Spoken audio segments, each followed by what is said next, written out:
My name is Hina, and I often thought I understood life well enough to predict the next chapter, especially when it came to my own children. But sometimes life has a cruel way of surprising us, not with tragedies, but with the truth we never expected to hear.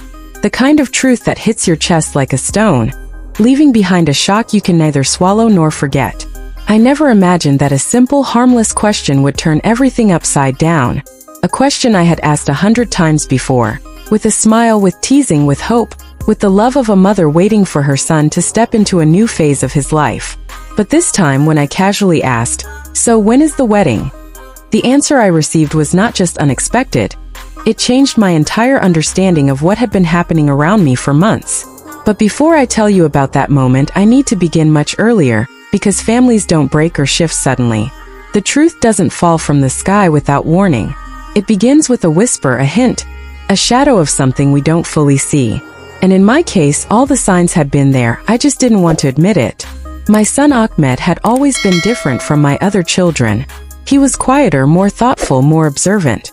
Where the others shared everything openly, from their exams to their crushes, Ahmed kept to himself. He didn't hide because he was distant. He hid because he cared too deeply. He never wanted to hurt me, even by mistake. He grew up protecting me in small ways, picking up my dropped scarf before I noticed, paying attention to which medicines I had taken, and always checking the locks twice before going to sleep. He was that kind of son, responsible, gentle, and incredibly loving. But that love came with silence. A silence that slowly began to build a world of its own. Started almost a year ago. I remember the evening clearly. The sky outside was orange as the sun sank slowly behind the buildings, painting the windows with light. I was sitting in the living room folding laundry when Ahmed received a call. His voice changed instantly, softer, warmer, almost nervous. He stepped into the balcony, and though I didn't intend to listen, the sliding glass was thin enough that a few words drifted inside. "I'll talk to her, yes, soon. I promise." Her. Not a name. Not a friend. Not a colleague. Just her. My heart jumped for a moment, excitement swelling in my chest. I didn't want to assume anything, but a mother's instincts are rarely wrong. When he came back inside, his cheeks were slightly flushed. I looked at him with a smile that I tried to hide behind the folded towels. "Who was that?" I asked lightly. "No one, just a friend," he said, shrugging. "A friend. Boys say that too easily, especially when the friend is much more than that." Over the next few weeks, I noticed that he was leaving the house more often. Not suspiciously, not secretly, just differently. He dressed a little more neatly. He checked the mirror twice. He wore the cologne I had gifted him months ago, the one he said he was saving for special occasions. Suddenly, every day seemed like a special occasion. I didn't question it. I didn't want to pry. I remembered how, when I was young, even small questions from elders felt like interrogations. I wanted to give my son space, but I also wanted to be part of this chapter of his life. It's a strange balance, being a mother to an adult son. You must be close but not clingy, caring but not controlling, curious but not intrusive. The line is thin, and I stumbled on it often. One day he finally told me her name. We were having tea together, a habit we maintained even when life got busy. The steam rose from our cups, and the aroma of cardamom filled the room. He tapped his fingers lightly against the mug before speaking. "Her name is Rida," he said quietly. I pretended to stay calm, but inside my heart leaped. "Oh, Rida. That's a lovely name," I said. He nodded but didn't say more. I waited for a sentence that never came. "Who is she? How did you meet? What does she do? What are your plans?" So many questions sat at the back of my throat, but I swallowed them. I didn't want to scare him away. I wanted him to feel safe enough to share on his own. But the silence continued. Weeks passed before I finally met her. It was a Sunday morning. The house smelled of freshly cooked parathas, and I was in the kitchen cutting some fruit when the doorbell rang. Ahmed walked to the door casually, but there was something in the way he stood, straight, nervous, expectant, that made me pause. He opened the door and there she was. Rida. She was nothing like I imagined, and yet exactly what I hoped for.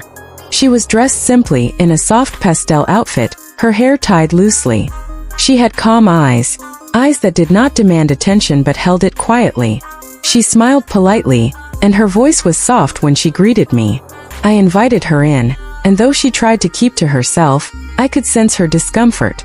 She was shy, but it wasn't the shyness of arrogance or awkwardness. It was the shyness of someone who had lived too carefully, too cautiously, perhaps too afraid of making mistakes. I offered her tea. She thanked me so politely that I almost laughed. I had never seen a girl so careful with her words. Ahmed sat near her, a little too close, a little too protective.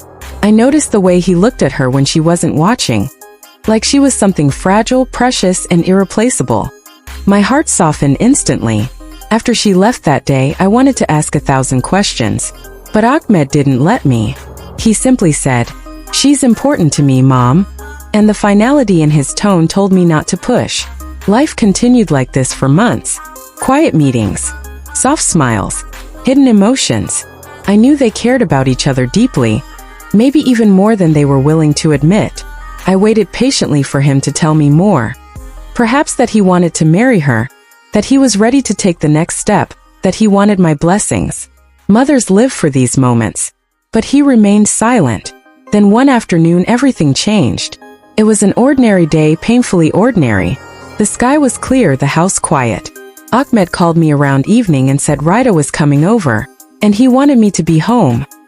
His voice was steady, but there was an undertone of seriousness I wasn't used to hearing from him. When Rida arrived, she looked different. Not in her clothes, but in her expression. Her eyes were red, as if she had been thinking too much or crying too long. Her hands trembled slightly as she clasped them together. I invited her to sit, sensing something heavy in the air. I tried to lighten the atmosphere with a joke. "So, when are we planning the wedding? You two should give me time to prepare, you know. I need to find a good dress," I said, laughing lightly. Ahmed looked at her. She looked at him. Something unspoken passed between them. A fear, a guilt, a confession trapped behind sealed lips. Then she turned to me. Her voice was so soft that for a moment I thought I misheard her. We got married yesterday." Silence swallowed the room whole. My breath stopped. My fingers froze around the edge of the cushion. What did you say?" I whispered. She swallowed hard, her eyes filling with tears. "We got married yesterday. We did a court marriage. Just the two of us." The world seemed to tilt for a moment. Everything, the walls, the clock, the furniture, blurred at the edges. The sound of my own heartbeat echoed loud in my ears. I looked at my son, searching for a denial, an explanation, anything. He lowered his eyes. It wasn't a joke. It wasn't a misunderstanding. It was the truth. They had gotten married, my son, my own son, without telling me, without asking me, without including me, without needing me. And in that moment, the shock wasn't from the marriage itself. It was from the realization that a decision so big, so life-changing, so sacred had happened without me. It wasn't betrayal. It wasn't disrespect. It was something much deeper. The quiet pain of being left out of your own child's life. My lips trembled when I finally spoke. "But why?" Rida broke down instantly. Tears rolled down her cheeks, and her voice cracked as she tried to explain. "I was scared," she said. "I thought you wouldn't accept me. I thought maybe you'd think I wasn't good enough for your son." Her words pierced me sharper than the confession itself. "Not good enough?" I repeated, stunned. "What made you think that?" She wiped her tears, shaking her head. "I don't come from a rich family. I don't have anyone to support me. I've lived my whole life afraid of being a burden. And when I met Ahmed, he made me feel seen. But I was terrified the world would take him away from me. I thought maybe, if we married quietly, at least he would be mine." My heart, which had been tight with shock and confusion, loosened slightly. I could feel the pain behind her words, the kind of pain that shapes a person long before love enters their life. I looked at Ahmed. "Why didn't you tell me?" I asked him, not angrily, but with a trembling sadness. He looked broken. Not because of guilt, but because he had hurt me unintentionally. "Mom," he whispered, "I wanted to tell you, but everything happened too fast." She was scared. I didn't want her to feel alone. I didn't want her to think I wouldn't stand by her. I thought I was protecting her. But in doing so, he had wounded me. Yet even in that moment, I couldn't bring myself to blame him. He was my son. He was acting out of love, misguided, impulsive, but love nonetheless. I took a deep breath, feeling years of motherhood settle heavily on my shoulders. A son torn between two women he loves, a girl terrified of rejection, and a mother grappling with a truth she wasn't ready for. I looked at Rita again, her tear-streaked face filled with fear. "Did you think I would hate you?" I asked softly. She nodded. My heart broke. I reached for her hand. "Beta, I'm hurt you didn't tell me, but I don't hate you. I could never hate someone my son chose with his heart." She looked up at me with disbelief, as if she expected anger, shouting, accusations, anything but kindness. I sighed deeply. "You should have told me, but now that it's done, come here." She hesitated. Then suddenly she leaned forward and hugged me. A tight, trembling embrace of a girl who had been scared for far too long. Ahmed shattered into tears quietly beside us. And in that moment something shifted, painfully, slowly, beautifully. It was the moment our family truly began. The hug lasted longer than I expected. Long enough for the warmth to seep into me, to thaw the icy shock that had gripped my chest. I could feel the tension in Ahmed's shoulders melt slightly, the burden he had been carrying for months, the fear of disappointing me slowly lifting. And as I held Rita, I realized that this moment, as unexpected and chaotic as it was, marked the beginning of something entirely new. Not just for them, but for all of us. After a few minutes, we pulled apart, and I took a deep breath, steadying myself. My mind was a whirlwind of emotions: relief, confusion, protectiveness, love, and even a tiny spark of fear for what the future might bring. I looked at Ahmed and said softly, "You should have told me, but it's done now. I want to understand. Tell me everything." Rita and Ahmed glanced at each other, hesitant at first, like two people walking carefully on fragile glass. Then Ahmed began. He told me about how they had met a year ago at a mutual friends gathering, how their friendship had slowly turned into love, the way they found comfort and trust in each other's company, and the growing fear of social pressure from our extended family and the neighborhood that might complicate their relationship. I listened quietly, absorbing every word, imagining the days and nights they had spent planning secretly, the stolen moments of joy and anxiety. Rita added her perspective, her voice still soft, but growing stronger as she recounted the obstacles she faced, her insecurities, her fears of rejection, the cultural expectations that often weigh heavily on women, and how she had never truly felt she would be accepted. She explained how she and Ahmed had quietly gone to the registrar's office, signed the papers, and became husband and wife, hoping that the simple act of commitment would give them security and peace, even if temporarily without our blessing. As I listened, I felt an overwhelming mix of admiration and sadness. They were brave, but the secrecy had hurt all of us. I realized that love sometimes requires courage that ordinary people, even parents, can't fully understand. They had taken a leap of faith together, against fear, against uncertainty, and somehow they had landed safely in each other's hearts. But the absence of communication, the hiding of truth, left a wound that needed careful tending. I sat back, folding my hands in my lap, and thought about what it meant to be a mother. We want to protect our children, guide them, sometimes even control their path, but in doing so, we forget that they are not ours to command. They are their own, with thoughts, emotions, and decisions that must be respected. I had been so focused on timing, on preparation, on the right way to do things, that I hadn't considered that love does not wait for approval, paperwork, or celebration. Sometimes it simply happens quietly, and we must learn to accept it. The hours passed, and we talked about their life together. They shared small stories: how Ahmed had cooked Rita's favorite meal that week, how Rita had surprised him with a gift that made him laugh uncontrollably. The little things that made a life together feel like a home. I smiled, sometimes teary-eyed, at the ordinary yet extraordinary moments they had carved out for themselves. It was clear that their love was real, grounded not just in passion but in deep companionship and understanding. As night approached, I realized I needed to address the practical side of things. There were family gatherings, friends to inform, and social expectations to consider. But I also knew that this needed to be done gently, with understanding, not blame. I looked at Ahmed and said, "Tomorrow we will talk to your father together. We will tell him, and then we will let the rest of the family know. But we will do it on our terms, not theirs." Ahmed's eyes lit up with relief, a weight lifted from his chest.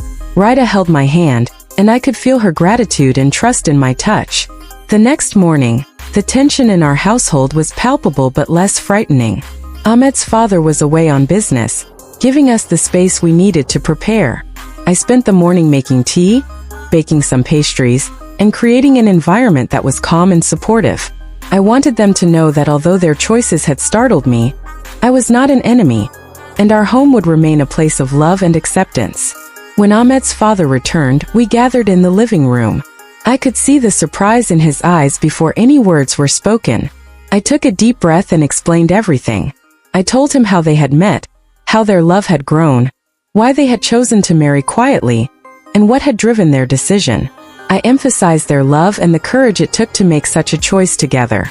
There were moments of silence, moments of disbelief, and finally moments of understanding. By the end of our conversation, the tension had shifted into acceptance, and even tentative pride. In the weeks that followed, our household transformed. We prepared for a small celebration with family and close friends. Invitations were sent, meals planned, and flowers ordered. But unlike traditional preparations filled with stress and argument, these days were calm, joyful, and reflective of the love that Ahmed and Raida shared. Their bond inspired all of us to look beyond expectations, to value sincerity over ceremony, and to embrace happiness in its purest form. Raida adapted beautifully into our family. Her kindness, humility, and strength became evident in small ways, helping with chores, listening attentively to advice, sharing stories of her childhood, and expressing genuine care for everyone. Ahmed's pride in her was evident in his smile, the way he supported her ideas, and the way he shared the smallest joys with her. Watching them together taught me something profound about relationships. That trust, patience, and mutual respect are far more important than outward appearances, gifts, or formalities.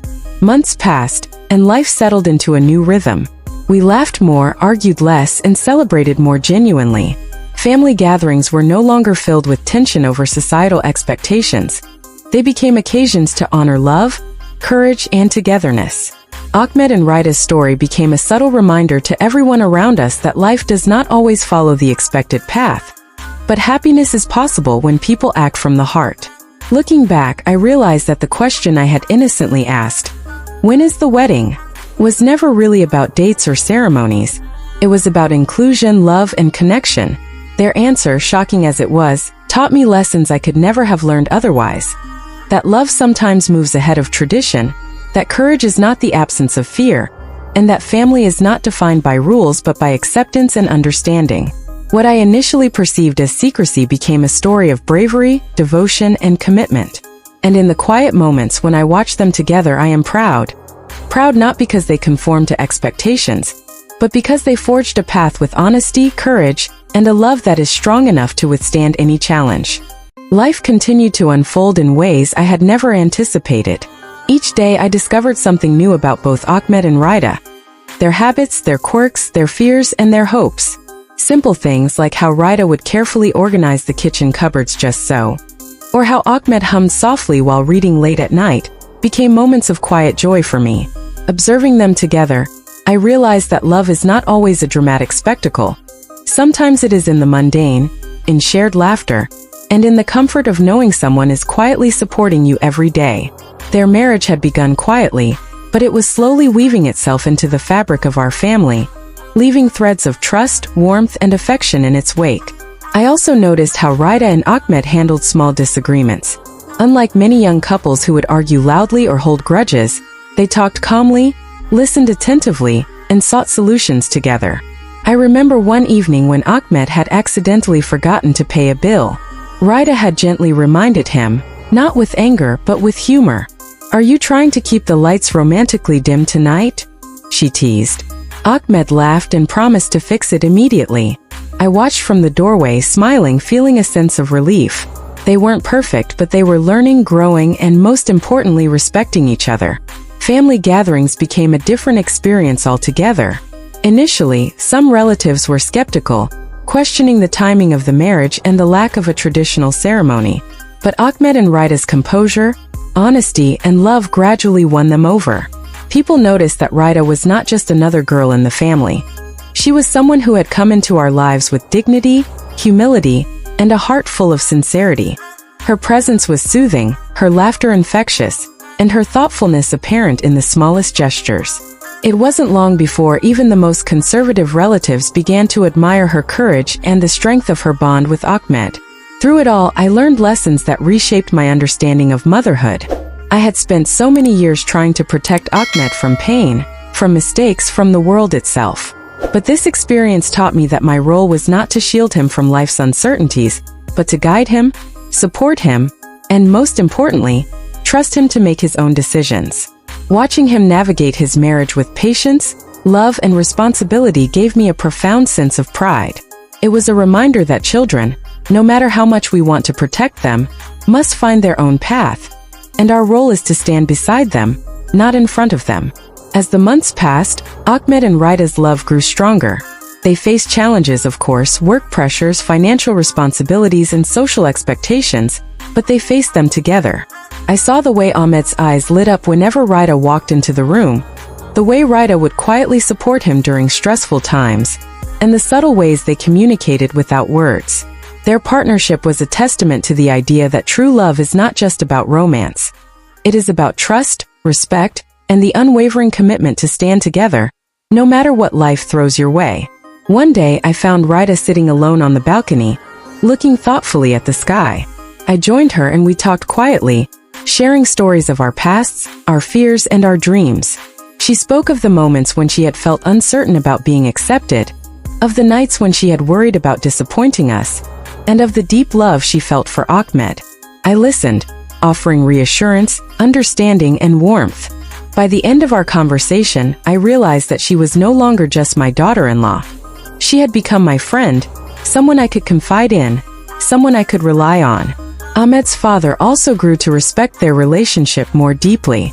Initially, he had been hesitant, concerned about the lack of a traditional ceremony and the secrecy of their marriage. But seeing the love, maturity, and care that Rida brought into Ahmed's life changed his perspective.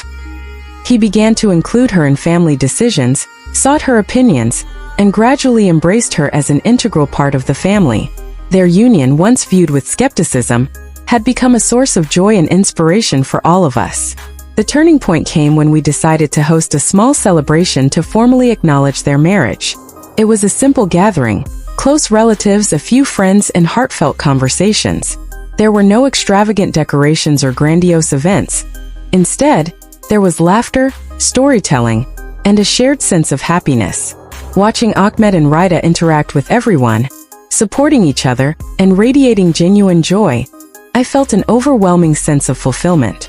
It was a celebration not just of their marriage but of love, courage, and the resilience of family bonds.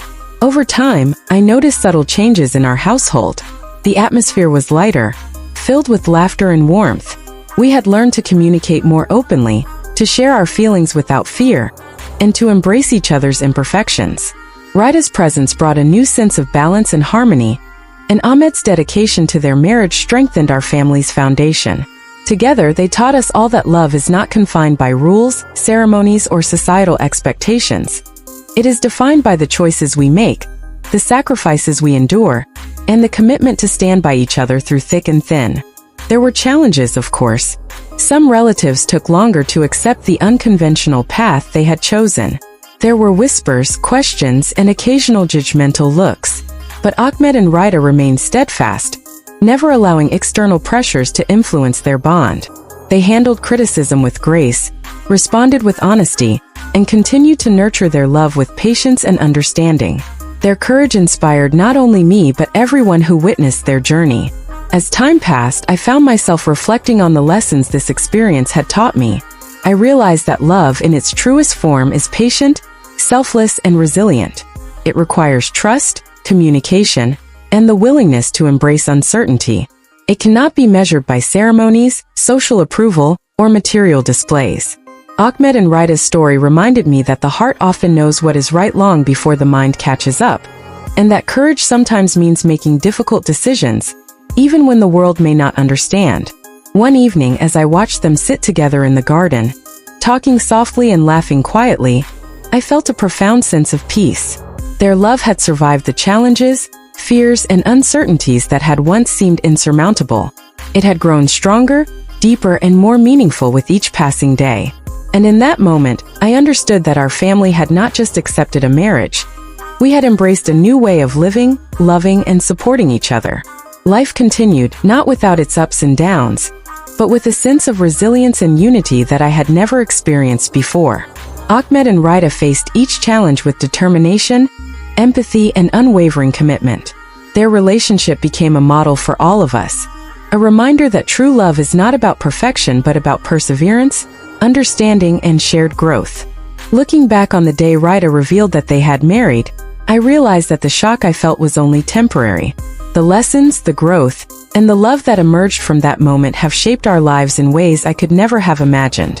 What once seemed like secrecy and deception transformed into a story of bravery, commitment, and unconditional love. And as I watch Ahmed and Rida continue their journey together, I am filled with gratitude for their courage, for their honesty, and for the love that binds our family together. Their marriage, once a surprising revelation, became a source of inspiration, teaching us all the importance of trust, acceptance, and the strength that comes from standing together.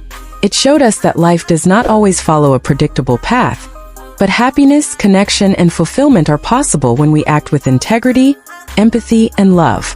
And in the quiet moments when the house is still and I watch them together, I am reminded that the heart often knows the right path, even when the world does not.